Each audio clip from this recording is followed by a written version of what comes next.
Hey guys, this question asks, what is the molecular geometry of the nitrogen atom in the compound shown? Alright, so we're looking at this nitrogen here, and it has a lone pair there, obviously because nitrogen has a valence of 5, right? So in order for this to be neutral, it has to have 1, 2, 3, 4, 5 electrons in the valence shell.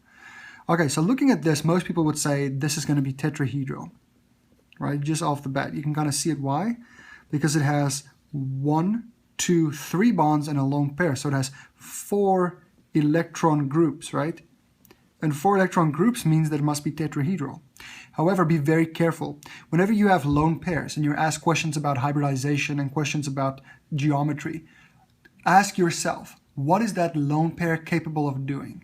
Because take a look real quick. If you see this lone pair, if you look at something just like ammonia, right? Ammonia, there's kind of nothing that this lone pair can do. This lone pair is kind of just stuck in an sp3 orbital like this.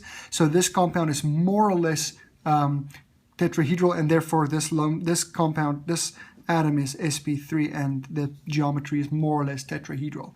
The reason I say more or less is because there's more repulsion from the lone pair than there are between the bonds. So these bonds will be kind of pushed down just a little bit. But at least the electron group geometry will be more or less tetrahedral. All right, so now let's look at this one though. However, this guy is not the same as this.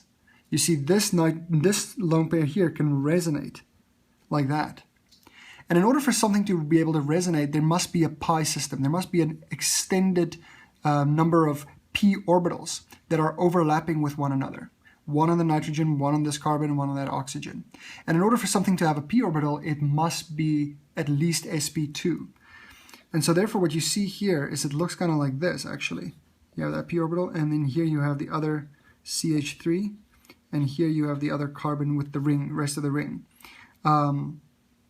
And this here, your lone pair will be in that p orbital, and it'll be delocalized over that carbonyl, like this. You see, so this nitrogen here is actually sp2, and it has a bond angle of 120 degrees. So you see, this nitrogen here is the geometry here is trigonal planar. Trigonal planar. So the correct answer here should be answer choice E. All right, guys, I hope that makes sense. Look at this very carefully. This is kind of tricky stuff. There's some, exceptions here going on. If you have any questions, feel free to email us and be happy to explain things in more detail. Otherwise, good luck studying and have a nice day.